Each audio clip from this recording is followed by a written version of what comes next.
नमस्कार मित्रों, स्वागत है आप सभी का। वक्त से लड़कर जो नसीब बदल दे, वक्त से लड़कर जो नसीब बदल दे, इंसान वही जो अपनी तकदीर बदल दे, इंसान वही जो अपनी तकदीर बदल दे। कल क्या होगा कभी मत सोचो, कल क्या होगा कभी मत सोचो, क्या पता कल वक्त खुद अपनी तस्वीर बदल दे, क्या पता कल वक्त खुद अपनी तस्वीर बदल दे। नमस्कार मित्रों, स्वागत है आप सभी का और आप सुन रहे हैं बेसिक साइंस लर्निंग। आज हम इस 98वें एपिसोड में हम विज्ञान के कक्षा 7 के इकाई 17 बल एवं यंत्र के बारे में बात करेंगे। हमने भाग 1 और 2 में कुछ तथ्यों पर प्रकाश डाला था। आज हम भाग 3 में बल के कुछ अन्य गुणों वाले तथ्यों पर चर्चा करेंगे। मित्रों, भाग 2 में जो बल एवं यंत्र का जो पाठ है, भाग 2 में हमने कुछ तथ्यों पर चर्चा किया था। उनमें हमने भाग 1 में बल के परिभाषा के बारे में बात की थी। बल के प्रभाव के बारे में हमने भाग 2 में अध्ययन किया था। भाग 2 में हमने यह बताया था कि यदि बल लगाकर किसी वस्तु को, किसी स्थिर वस्तु को गतिमान अथवा गतिमान वस्तु को यदि हम स्थिर रखें तो उसमें बल कार्य करता है और हम चाहें तो उसमें दिशा में परिवर्तन किया जा सकता है। और इसका सबसे अच्छा उदाहरण फुटबॉल, गोलकीपर, साइकिल, ये सब है। उसी प्रकार हमने यह भी जाना था कि बल द्वारा किसी वस्तु की आकृति एवं आकार में परिवर्तन किया जा सकता है। यह हमने एक अन्य उदाहरण में बताया था। हम अक्सर हमारे बच्चे फुटबॉल खेलते हैं, वॉलीबॉल खेलते हैं, कुर्सी को इधर उधर करते हैं तथा शेल्फ को इधर उधर करते हैं। उनको लगता है कि जब ढकेलते हैं तो उनमें अधिक बल खर्च होता है, जबकि उसे खींचते हैं तो उनमें कम बल खर्च होता है। इसी प्रकार जो व्यक्ति प्रतिदिन व्यायाम करते हैं या बच्चे प्रतिदिन खेलते हैं, उनमें एक प्रकार का पेशीय बल कार्य करता है। हमने 2 प्रकार के बल के बारे में बताया था, एक संपर्क बल और दूसरा असंपर्क बल। संपर्क बल का सबसे अच्छा उदाहरण हमने टूथपेस्ट के बारे में बताया था, जिनमें हमने जब बल लगाने वाली वस्तु जब दोनों संपर्क में होते हैं तो संपर्क बल होता है, और जब किसी वस्तु पर बल लगाया जा रहा हो और वस्तु बल लगाने वाली वस्तु के संपर्क में न हो तो ऐसा बल असंपर्की बल कहलाता है। संपर्की बल में पेशी बल का हमने सबसे अच्छा उदाहरण दिया था। अब हम घर्षण के बल के बारे में बात करेंगे। घर्षण बल, जिसे हम फ्रिक्शन कहते हैं। यदि तेज दौड़ते हुए आपका पैर अचानक केले के छिलके पर पड़ जाए तो क्या होगा? आप गिर पड़ेंगे। और इसी प्रकार हम गिरने के बाद हमको चोट भी लग सकती है। ऐसा क्यों हुआ? क्योंकि केले का जो छिलका होता है वह चिकना होता है और चिकनी वस्तु पर जो घर्षण बल होता है वह बहुत कम हो जाता है, इसलिए व्यक्ति गिर जाता है। इसी प्रकार कैरम बोर्ड पर पाउडर छिड़कने से गोटी बहुत तेज़ी से फिसलने लगती है, जिससे आसानी से कैरम बोर्ड की जो गोटी होती है फिसलने लगती है। यदि आटा चक्की के पट्टे घिस जाए तो क्या होगा? चक्की गति नहीं करेगी। क्या आपने कभी सोचा ऐसा क्यों होता है?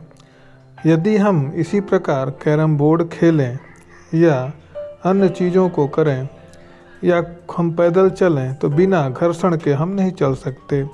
इसी प्रकार यदि हम पैदल चल रहे हों या चक्की पर घर्षण अधिक होने से गति नहीं करेगा। क्या आपने कभी सोचा है कि ऐसा क्यों होता है? यदि हम पैदल चल रहे हों और अचानक केले का छिलका हमारे पैरों के नीचे आ जाए तो हम गिर जाते हैं, क्योंकि केले के छिलके में चिकनाहट होने के कारण घर्षण बल कम हो जाता है। इसी प्रकार कैरम बोर्ड पर पाउडर छिड़कने से बोर्ड पर घर्षण बल कम हो जाता है। उसी प्रकार दोनों हाथों को यदि हम रगड़ें तो उसमें भी हमारा जो हाथ होता है दोनों गर्म हो जाता है। इसी प्रकार कैरम बोर्ड पर भी पाउडर छिड़कने से बोर्ड पर घर्षण बल कम हो जाता है, जिसके फलस्वरूप गोटियां तेजी से कैरम बोर्ड पर चलने लगती हैं। इसी प्रकार व्यक्ति को यदि किसी लकड़ी में छेद करना होता है तब भी वह व्यक्ति आसानी से घर्षण द्वारा घिरनी से चलने पर छेद हो सकता है। इसी प्रकार आटा की चक्की के पट्टे घिसने पर घर्षण बल कम होने के कारण चक्की गति नहीं करती है। ये सब ऐसे उदाहरण हैं जो घर्षण बल के सबसे अच्छे प्रतिदिन दिनचर्या में उपयोग किए जाने वाले वस्तु हैं या उदाहरण हैं। अब हम क्रियाकलापों से हम इसके बारे में विस्तृत चर्चा कर सकते हैं। हम अक्सर देखते हैं कि आरी ले करके जो लकड़हारे होते हैं वे लकड़ी को काटते हैं। उसमें जो लकड़ी होती है आराम से कट जाती है। आखिर ऐसा क्यों होता है? ऐसा इसलिए होता है कि आरी में घर्षण बल अधिक होने के कारण यह प्रक्रिया चलती है। अब हम एक अन्य क्रियाकलाप करते हैं कि एक पटरा लेते हैं और उस पर हम क्या करते हैं, कोई इस चौकोर वस्तु लेते हैं। चौकोर वस्तु को हम जब तिरछा पटरा करके जब हम फिसलाते हैं तो क्या देखते हैं कि वह वस्तु फिसल कर नीचे आ जाती है। उसी प्रकार कई अन्य वस्तुओं का प्रयोग हम इसी तरह से करते हैं। तो क्या देखते हैं, कुछ वस्तुएं तो तेज़ी से फिसल कर नीचे आती हैं और कुछ वस्तुएं धीरे से फिसल करके नीचे आती हैं। इस प्रकार यह प्रक्रिया अनेक वस्तु के लिए अलग अलग होती है। जैसे यदि हम चिकने तल या झुके हुए तल पर यदि कोई हम बैटरी लेते हैं तो आसानी से कुछ अधिक दूर तक चली जाती है, जबकि वहीं दूसरा बैटरी लेते हैं या दूसरा तल लेते हैं तो उसमें वह यदि तल सतह बालू का हो तो उतनी दूर नहीं जा पाती। तो इस प्रकार जो घर्षण बल होता है वह वस्तु पर भी निर्भर करता है।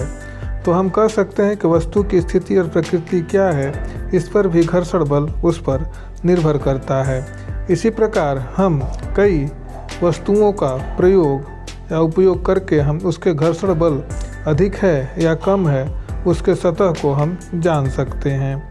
इस प्रकार हम अन्य दैनिक जीवन में आने वाले कई उदाहरणों को भी देख सकते हैं। इसी प्रकार एक अन्य उदाहरण ले सकते हैं कि एक पटरे पर कोई स्थिर वस्तु हम चलाते हैं तो वह भी नीचे गिर जाती है, लेकिन धीरे गिरती है। अब हम एक पुस्तक लेते हैं और पुस्तक को मेज की सतह पर धक्का देकर छोड़ देते हैं। पुस्तक मेज पर थोड़ी दूर जाकर रुक जाती है।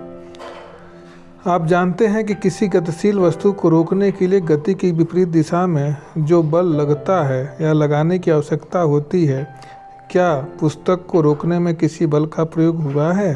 जब पुस्तक मेज की सतह पर सरकती है तो उसके संपर्क तल पर उसकी गति का विरोध करने वाला एक बल लगता है। इस बल को ही घर्षण बल कहते हैं। यह वस्तु और सतह के बीच रगड़ द्वारा उत्पन्न बल है जो उनके बीच सापेक्ष गति का विरोध करता है। ऐसे दैनिक जीवन में कई ऐसे उदाहरण हैं जिनका उपयोग हम घर्षण बल के बिना नहीं कर सकते हों, चाहे चलना हो या कोई और चीज़ हो, सभी में घर्षण बल का उपयोग होता है। और जब हम चलते हैं तो हमारी एड़ी हमारे पृथ्वी की सतह को पीछे ढकेलती है, जिससे हमारा पैर ऊपर जाता है। कोई चीज़ यदि भारी भरकम वजन को हम खींचते हैं तो उसमें भी उसकी दो सतह के बीच घर्षण बल कार्य करता है। उसी प्रकार जो स्केटिंग करने वाले स्केटर होते हैं उसमें भी घर्षण बल का प्रयोग होता है। तो या कोई वस्तु हम ढकेल रहे हों या लुढ़का रहे हों उसमें भी घर्षण बल का प्रयोग होता है। अतः हम कह सकते हैं कि किन्हीं दो सतहों के संपर्क तलों के बीच सापेक्ष गति का विरोध करने वाले बल को हम घर्षण बल कहते हैं। इस प्रकार यह घर्षण बल दो सतह के बीच कार्य करता है। तो मित्रों, आज के इस एपिसोड में बस इतना ही। अगले एपिसोड में फिर मिलेंगे। धन्यवाद।